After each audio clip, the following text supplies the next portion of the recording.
Впервые Роман Левкин услышал тот стук, сидя на фаянсовом седалище у себя в квартире. Сначала прозвучали 3 коротких тук-тук-тук, затем 3 тревожных тук-тук-тук. В утреннем одиночестве Роман любил поразмыслить о чем-то отвлеченном. Сейчас думы витали в дебрях мультивселенных. О них Роману рассказывала Катя, его нынешняя пассия. Ее тянуло пофилософствовать после секса, о котором Роман также успел подумать. Он почесал за ухом, пытаясь, как кот блоху, поймать потерянную мысль. Тук-тук-тук. Звуки шли снизу. Раздосадованный Роман постучал пяткой по полу. На минуту все затихло. Еще одна попытка вернуться к мыслям о вселенных, любовных играх с Катей и меню сегодняшнего банкета. Звуки возобновились. Роман вложил в утреннее опорожнение кишечника все накопленное раздражение и покинул уединенное место. Рубашка и брюки были впору. Ремень почему-то сопротивлялся все настырнее. Подтяжки Роман не носил. Они напоминали о залатанных штанах на лямках. Метки несчастливого детства. Роман прошел в спальню к большому зеркалу, чтобы подобрать галстук. Там же стояла его жена Елена. Со спины она очень напоминала Катю. Наверное, поэтому Роман машинально поцеловал Елену за ушком. Она попыталась притянуть мужа за галстук. «Леночка, ты же знаешь, что я тороплюсь», — закапризничал Роман. Он неохотно изменял любовнице. «Хотя вы во время банкета не будешь меня игнорировать?» — съязвила Елена. «Конечно, не буду». Врать жене было довольно привычным делом. Пора уже менять жену. Меня даже не возбудит, если она заведет какого-нибудь кобеля, подумал Роман и выбрал другой галстук. Костюм Армани сидел отлично. Перстень с бриллиантом придал блеск образу. Роман пригладил пересаженные в берлинском клинике волосы. Кто бы знал, чего стоило эти атрибуты успеха. Закончив одеваться, Роман спустился и сел в машину. Охранник Алексей, он же шофер, повел привычной дорогой к офису. Роман откликнулся на спинку, предвкушая сегодняшний триумф. Бизнес рос гораздо быстрее, чем ширина талии, и особых врагов на горизонте не наблюдалось.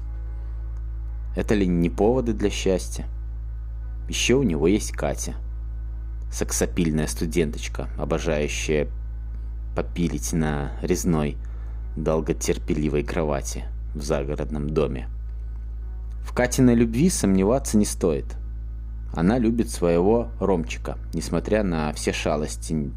Недавно, после очередной миленькой перебранки, плохая девочка просидела целое воскресенье в его закрытом кабинете одна, а сам он уехал в сауну с друзьями. Катя приняла назначенное наказание, и той же ночью они занимались любовью, как ни в чем не бывало. Поток сознания прервал стук и заставил вздрогнуть от неожиданности. Тук-тук-тук. Звук шел снизу. «Леша, что-то двигатель стучит», — забеспокоился Роман. «У вас, наверное, очень острый слух, Роман Александрович». «Вроде не стучит двигатель», — удивился Алексей. «Все-таки ты проверь машину сегодня». «Конечно, Роман Александрович». Машина подъехала к небоскребу делового центра. Ремень предательски мешал выйти из автомобиля и давил на все еще малозаметный животик. В офисе витали флюиды приятного возбуждения. Проходя по коридору, Роман благосклонно принимал от подчиненных восторженные приветствия, взоры и даже откровенную лесть. Аура успеха притягивает людей на каком-то подсознательном уровне. Его компания получила крупный госзаказ, во многом благодаря его, Романа Александровича Левкина, стараниям.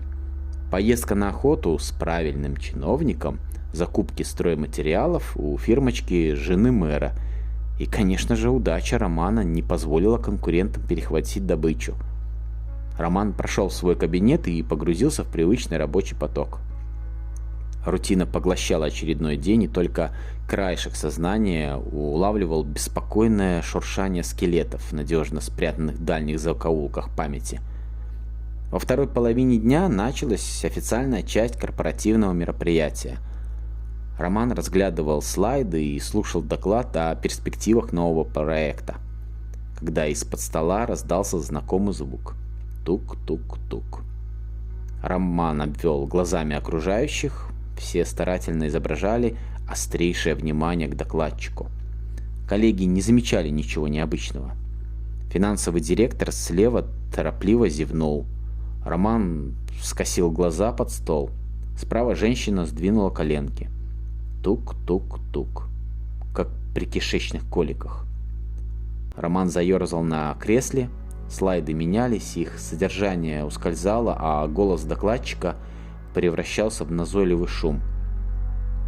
Неясные образы прорывались в сознание короткими вспышками. Карабин валяется на полу, тусклая лампочка весельником качается под потолком, тонущая лодка. Капли пота выступили на лбу.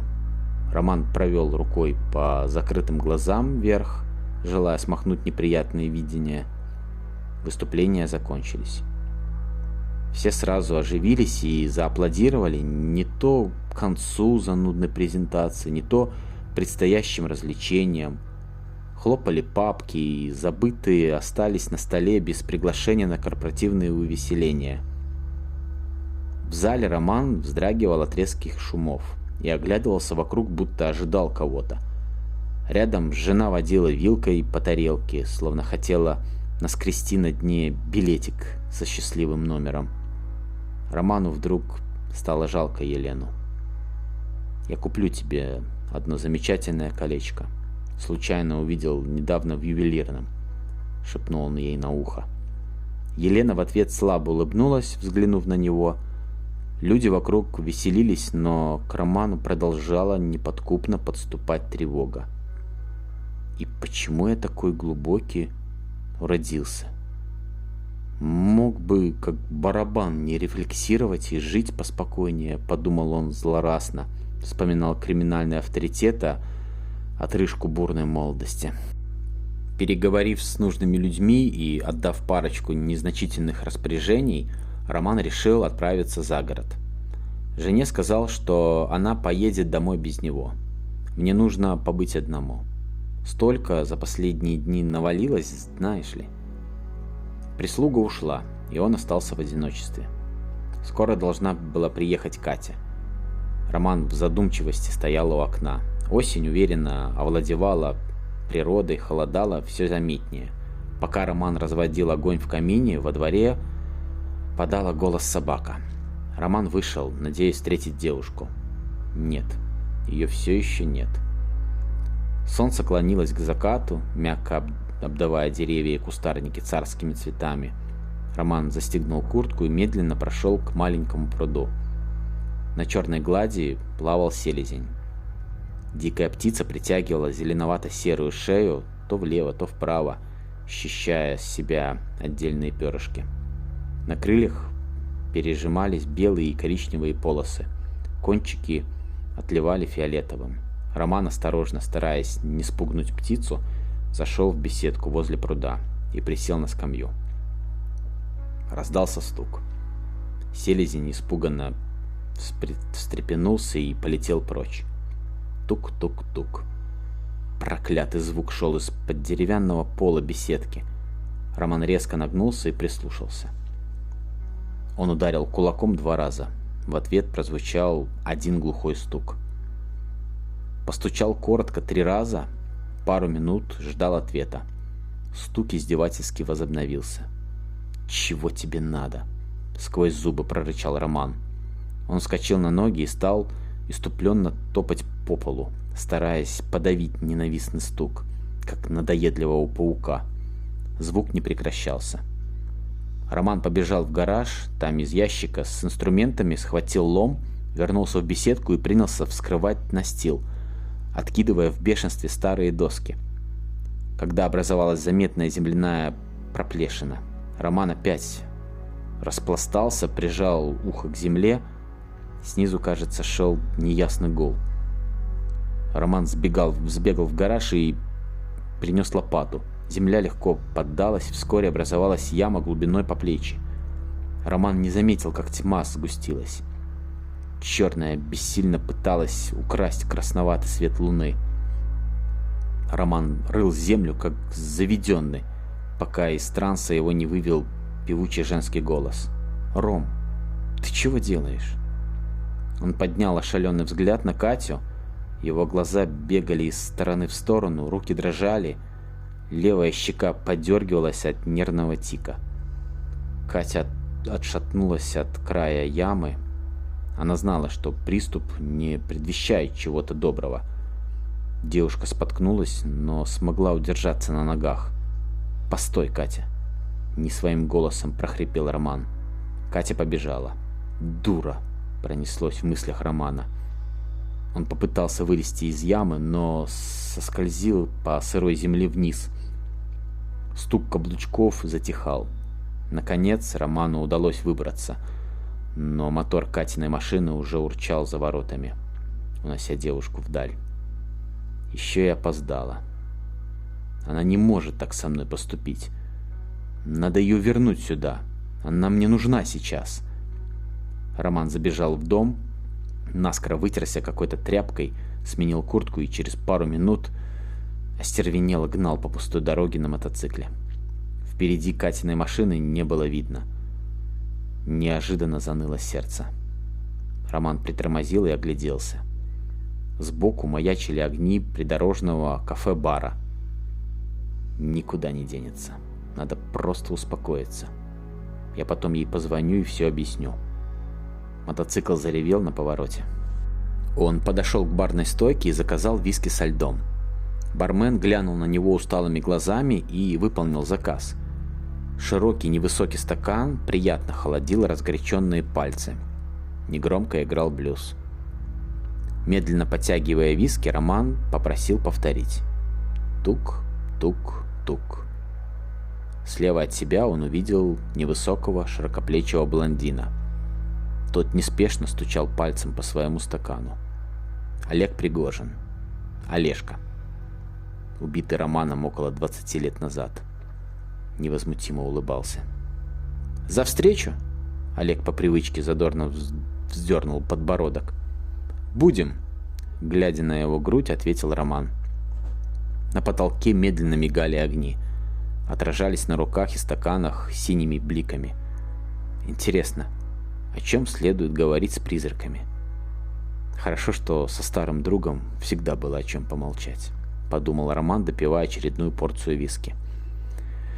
Он познакомился с Олегом в детстве. Разные, даже в мелочах. Мальчишки вначале сторонились друг друга. Случайно Роман помог Олегу выпутаться из драки. Ребята сблизились. Роман рос в неблагополучной семье. Он до жара в ушах стеснялся своего пьяницы отца. Родители Олега баловали своего единственного сына. Одновременно друзья окончили школу и поступили в университет.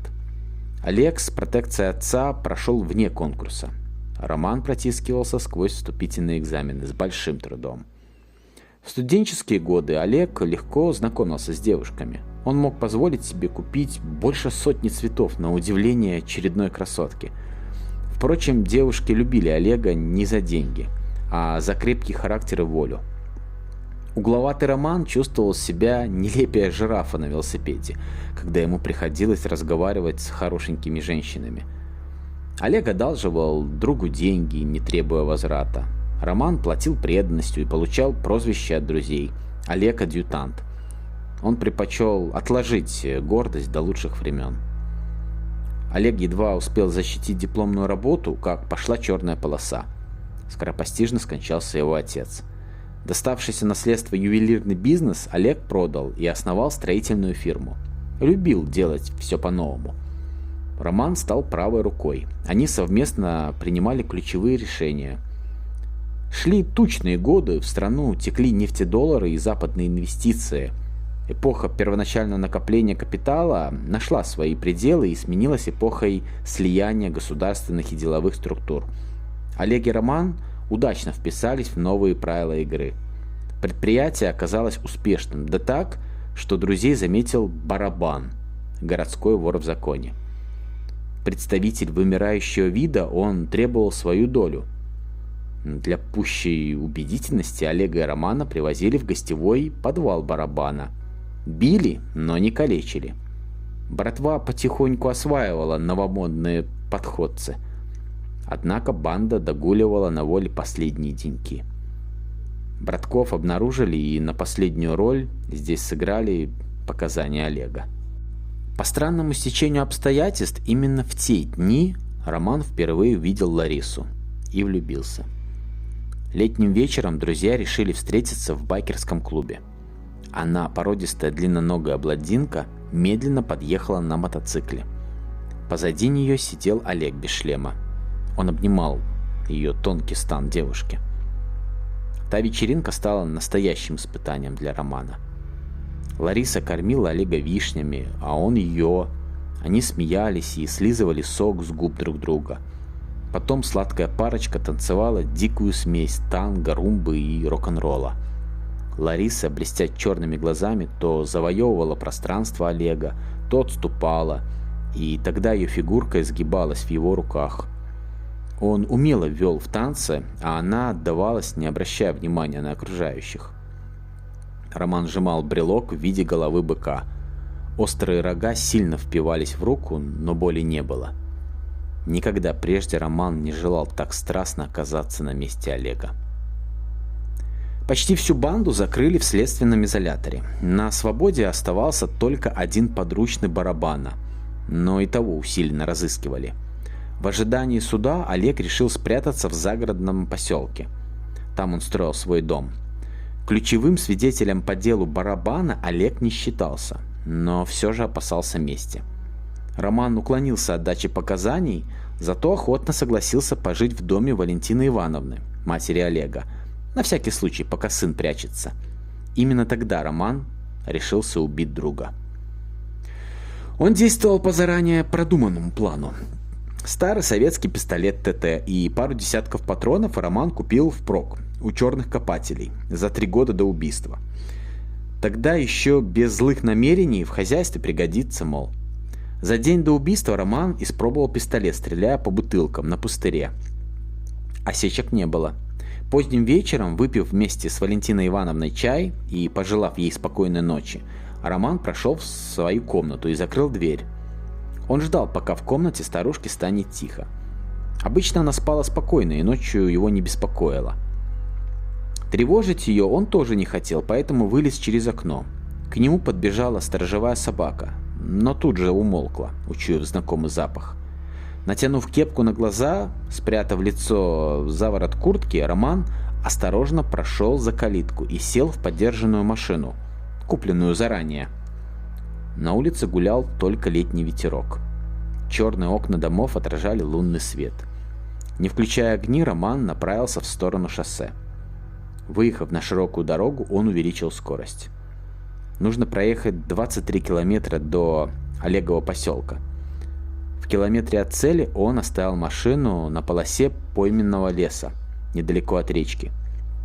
Двигаясь между деревьями и стараясь держаться обочины дороги, Роман время от времени давал себе пощечину, приговаривая «Адъютант, адъютант ползучий», и шагал дальше с новой энергией.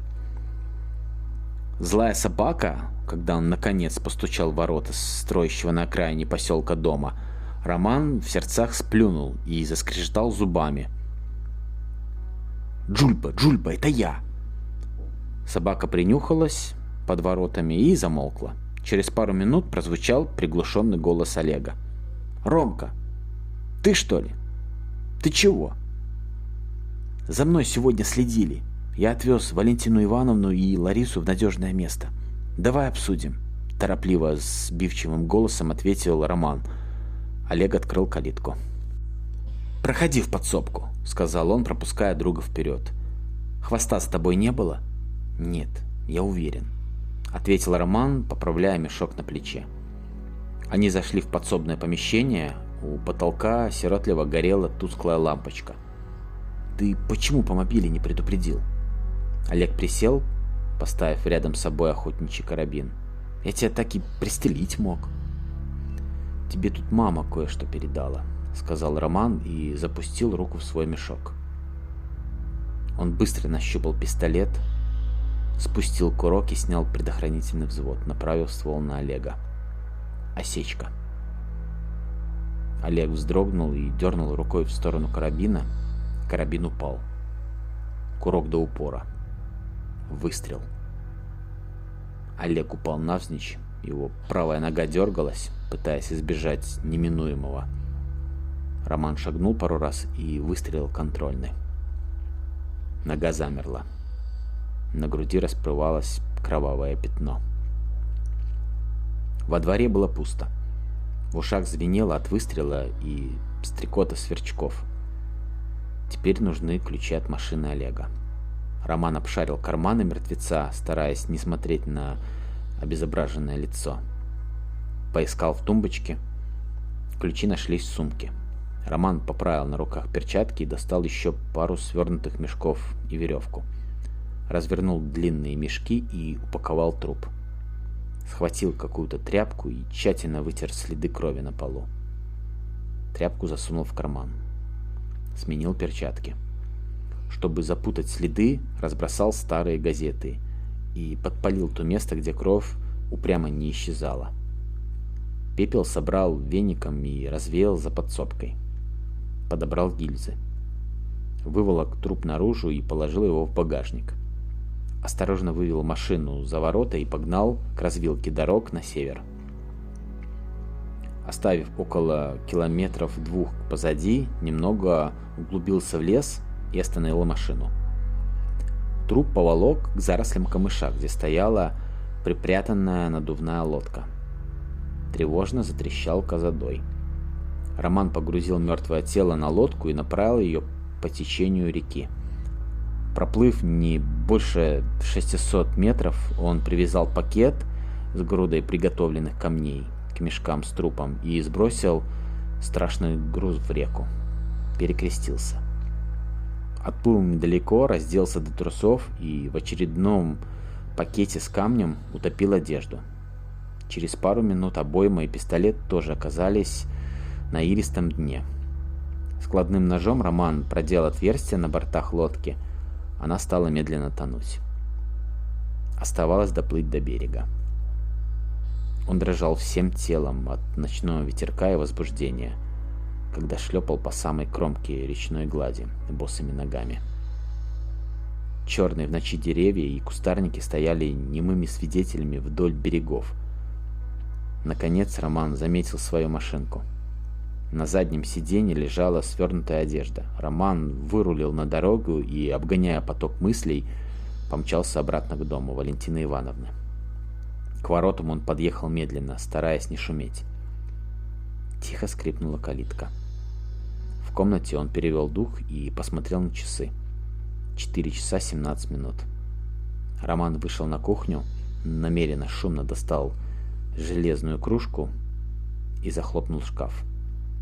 Минут через 5 зашла Валентина Ивановна и спросила: «Что-то случилось, Рома?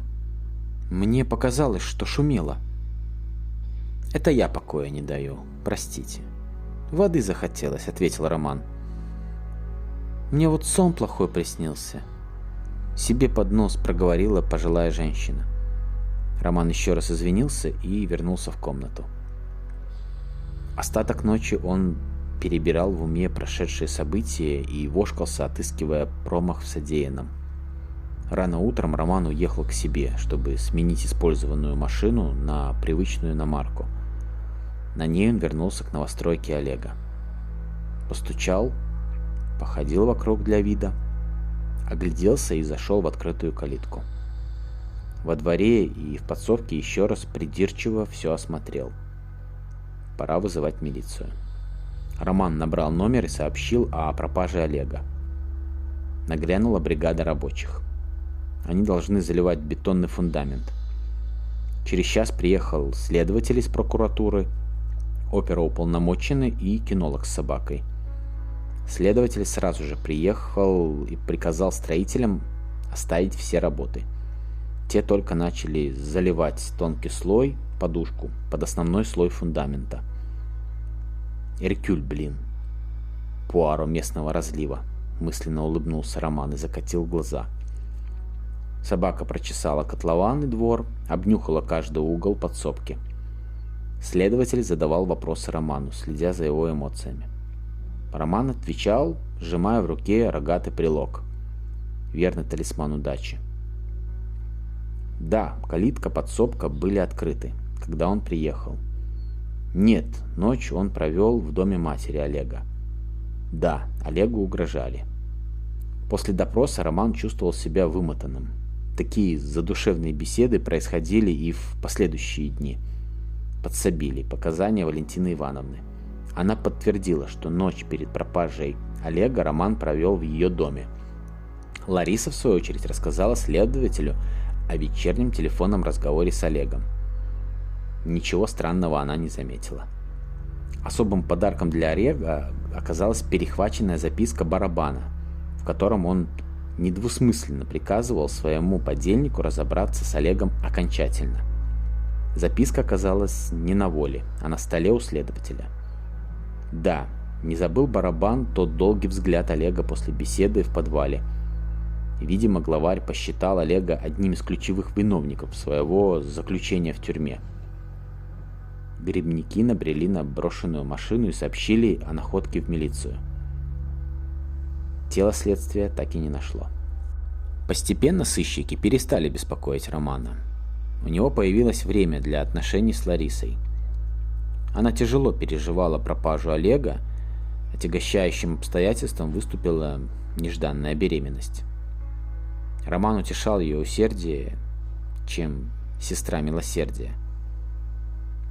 Прошло полгода, и он признался Ларисе в любви. Она очень холодно встретила его откровение, поэтому Роман решил не торопить события. Еще через полгода он предложил выйти за него замуж. Она отказалась. Роман мягко и терпеливо уговаривал ее следующие 3 месяца. Он клятвенно пообещал обеспечить будущее новорожденному сыну Ларисы, в то время как мать Олега отказалась признавать эту сомнительную байкершу. В итоге Лариса уступила. Окрыленный успехом, Роман начал переводить активы фирмы Олега на свое имя. Если кто-то лез с советами, Валентина Ивановна и слышать не хотела о деле с наследством. Она до конца своей жизни уверяла, Олежка вернется. Я сон видела. Роман не обижал старушку, она доживала безбедно. Брак с Ларисой сквозил холодом. Тень Олега маячила где-то рядом. Отношения, построенные на хрупком фундаменте, давали трещину. Роман искренне пытался пробудить в Ларисе ответную любовь, но для нее брак скорее был обязанностью, чем естественной необходимостью. К Роману вернулось то самое чувство неловкости в общении с женщинами, так мучившее в студенческие годы. От полной неуверенности в себе его спасла Елена. Отличный юрист, она помогла Роману в делах с недвижимостью, принадлежавшей Олегу, и они сблизились. Роман часто задерживался для внеурочной работы, пока поздним вечером любовников не застала Лариса. Она стояла в дверях кабинета Романа и не спеша аплодировала. «И давно вы так работаете?» «Начали 5 минут назад», — с вызовом ответила Елена, пока голый Роман безуспешно натягивал брюки. Лариса слишком гордая, чтобы терпеть измену, и первая предложила развод. Последовала судебная тяжба о разделе имущества. Однако, по сравнению с Романом, Лариса обладала слишком малым арсеналом средств. Львиная доля богатства досталась неверному мужу. Впрочем, он выполнил обещание. Сын Ларисы и Олега ни в чем не нуждался. Роман шумно вздохнул, выплывая из глубин воспоминаний. Бармен поинтересовался, нужно ли подлить еще виски. Роман отказался и посмотрел на Олега. Тот вздернул подбородок и предложил: «Давай прокатимся, как раньше». «Да, давай, как раньше», — ответил Роман и расплатился с барменом. На улице накрапывал мелкий дождь. Роман сел за руль мотоцикла и оглянулся на Олега. Тот тоже сидел за рулем и поправлял перчатки. Первым с места рванул Роман. Через полминуты он увидел, как Олег его обгоняет. Всегда он так вот лез вперед. С раздражением подумал Роман и крутанул руль, пытаясь спихнуть конкурента с дороги. Силуэт Олега начал растворяться в темноте, а мотоцикл Романа перелетел через кювет, ударился колесом о камень и перевернулся в воздухе. Тело Романа впечатало ствол дерева, ветви которого раскинулись в стороны, словно желая обнять кого-то. Капли дождя собирались на ветках и падали вниз, звонко ударяясь о металлический корпус мотоцикла. Тук, тук, тук. Спасибо всем, кто дослушал историю до конца. Ставьте лайк или дизлайк, пишите комментарий, что вам понравилось или не понравилось. И подписывайтесь на наш канал. Скоро новые истории.